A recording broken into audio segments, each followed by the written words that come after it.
को हिमाचल प्रदेश में हुई वोटिंग के बाद से वहां की सियासत में बड़ा भूचाल आ गया है। कांग्रेस के 6 विधायकों की क्रॉस वोटिंग के बाद से सुखविंदर सिंह की सरकार खतरे में आ गई है। इस बीच विधानसभा अध्यक्ष ने 6 बागी विधायकों पर दल बदल कानून के तहत फैसला सुरक्षित रखा है। वहीं कांग्रेस डैमेज कंट्रोल में लगी हुई है, लेकिन भाजपा ने राज्य सरकार के अल्पमत में आ जाने के बाद सीएम से इस्तीफा मांगा है।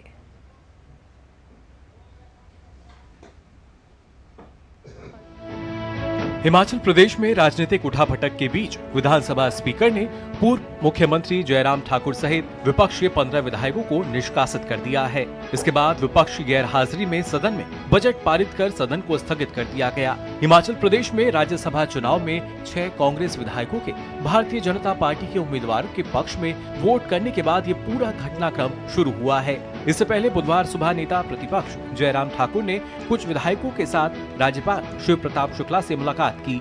सदन से निष्कासित होने के बाद जयराम ठाकुर ने सरकार पर तानाशाही का आरोप लगाया है। उन्होंने कहा कि सरकार डिवीजन ऑफ वोट पर बजट पारित नहीं करवा सकती, इसलिए बीजेपी के 15 विधायकों को निकाला गया है। तो वहीं केंद्रीय मंत्री अनुराग सिंह ठाकुर ने राज्य सरकार पर हमला बोलते हुए कहा कि कांग्रेस ने हिमाचल के लोगों की अनदेखी की है। भारतीय जनता पार्टी का विधानसभा के अंदर जो विधायकों की संख्या का अगर हम नंबर की बात करें तो 25 है, लेकिन 25 से हमारा आंकड़ा बढ़कर के 34 हो गया जब राज्यसभा का वोट हुआ और उसमें हम जीते हैं। उसके बाद स्वाभाविक रूप से सरकार के ऊपर एक बहुत बड़ा संकट हो गया।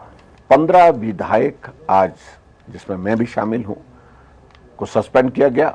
सारे नियमों की धज्जियां उड़ा दी गई। कांग्रेस की हालत ऐसी हो गई है कि जहां जहां बड़े और झूठे वायदे किए वहां कांग्रेस मुकरती नजर आती है। ना वायदे पूरे कर पा रहे हैं, ना कोई विकास कर पा रहे हैं। ऐसी हालत 14 महीनों में हो गई कि विकास कार्य ठप पड़े हैं। वहां पे केवल सरकार और सरकार के मंत्री एक दूसरे पर ठीकरा फोड़ने का काम करते हैं। इस बीच कांग्रेस के बागी विधायक पंचकुला पहुंच गए हैं। हिमाचल प्रदेश में कांग्रेस के सामने सबसे बड़ा सवाल अपने कुनबे को संभालने का है। यहां तक कि मुख्यमंत्री सुखविंदर सिंह सुक्खू के नेतृत्व को लेकर उनके ही विधायक सवाल उठाने लगे हैं। यहां तक कि सुक्खू मंत्रिमंडल से विक्रमादित्य सिंह ने इस्तीफा तक दे दिया है। विक्रमादित्य सिंह ने कहा कि सरकार में विधायकों के साथ अनदेखी हुई है, विधायकों की आवाज दबाने की कोशिश की गई है। वहीं राज्यसभा चुनाव में क्रॉस वोटिंग करने वाले कांग्रेस विधायक रवि ठाकुर ने भाजपा का समर्थन किया। उन्होंने कहा कि वह अब भाजपा के साथ हैं।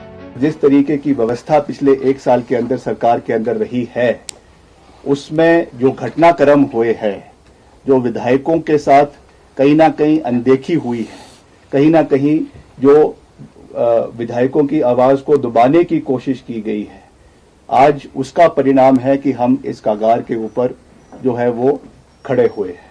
हर्ष महाजन जी, आप बीजेपी के साथ हैं, कांग्रेस के साथ हैं? बीजेपी के साथ है, कांग्रेस के साथ है? बीजेपी। इस बीच हिमाचल प्रदेश विधानसभा अध्यक्ष ने 6 बागी कांग्रेस विधायकों पर दल बदल कानून के तहत कार्रवाई पर सुनवाई पूरी की और फैसला सुरक्षित रखा है। दोनों पक्षों को पूरा समय देकर मैंने सुना है। बहुत सारे तथ्य जो है आर्गुमेंट्स के जरिए आए हैं। मैंने अपना ऑर्डर रिजर्व किया। अब सबकी नजरें केंद्रीय पर्यवेक्षक डीके शिव कुमार और बीएस हुड्डा की मौजूदगी में हो रही कांग्रेस विधायक दल की बैठक पर है। इस बैठक में मुख्यमंत्री सुक्खू के भविष्य पर फैसला होगा। ब्यूरो इनपुट के साथ नंदिनी मित्तल, प्रकाश पंत की रिपोर्ट, डीडी न्यूज। और हिमाचल प्रदेश के राजनीतिक संकट पर और बात करने के लिए शिमला से जुड़ गए हैं धर्मप्रकाश जी। धर्मप्रकाश जी, सबसे पहले यही जानना चाहेंगे, कांग्रेस के लिए कितना मुश्किल हो रहा है कुनबा बचाना और साथ ही साथ सरकार बचाना भी? क्या चुनौती बड़ी दिख रही है? काफी मुश्किल, बिल्कुल ऋतु, काफी मुश्किल हो रहा है। और इस मुश्किल से निपटने के लिए कांग्रेस के केंद्रीय आलाकमान के 3 पर्यवेक्षक यहां पर पहुंचे हुए हैं, जिसमें भूपेंद्र हुड्डा है, डीके शिव कुमार है, साथ ही साथ भूपेश बघेल, उनको भी भेजा गया है। और लगातार जो विधायक है कांग्रेस के, सेसल होटल में यहाँ पर चौड़ा मैदान में एक एक करके विधायकों से मुलाकात की जा रही है। पर्यवेक्षक जो है वो एक एक करके विधायकों से मिल रहे हैं। पहले ये कहा जा रहा था कि विधायक दल की एक बैठक होगी पर्यवेक्षकों के मौजूदगी में, लेकिन ऐसा हुआ नहीं है। एक एक विधायक से बारी बारी पर्यवेक्षक मिल रहे हैं और मुख्यमंत्री सुखविंदर सिंह सुक्खू भी यहां पर पहुंचे थे, जो खुद पर्यवेक्षकों से मिले हैं और उसके बाद मिलकर रवाना हो गए हैं।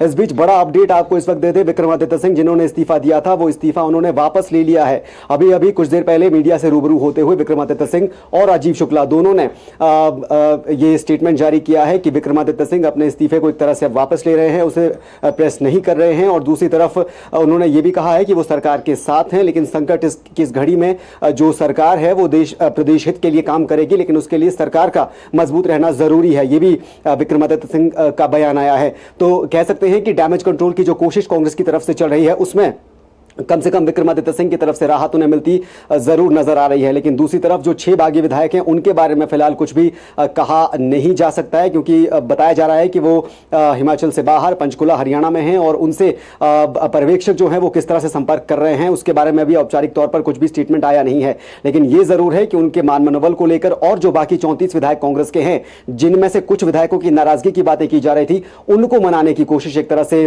पर्यवेक्षक करते नजर आ रहे हैं। और मुख्यमंत्री भी ये साफ कर चुके हैं कि उनसे ना कभी किसी ने इस्तीफा मांगा और ना ही उन्होंने खुद इस्तीफे की पेशकश की है। सरकार मजबूत है, कांग्रेस एकजुट है और सभी विधायक उनके साथ हैं, ये मुख्यमंत्री का दावा है। ऋतु जी, बहुत बहुत शुक्रिया धर्म प्रकाश जी पूरी जानकारी के लिए। हिमाचल प्रदेश से जो संकट सामने दिखाई दे रहा है कांग्रेस का, उसमें डैमेज कंट्रोल की जो कोशिश हो रही है उसमें कुछ सफलता मिली है, लेकिन सरकार अभी भी उस संकट से पूरी तरह बाहर निकलती दिखाई नहीं दे रही है।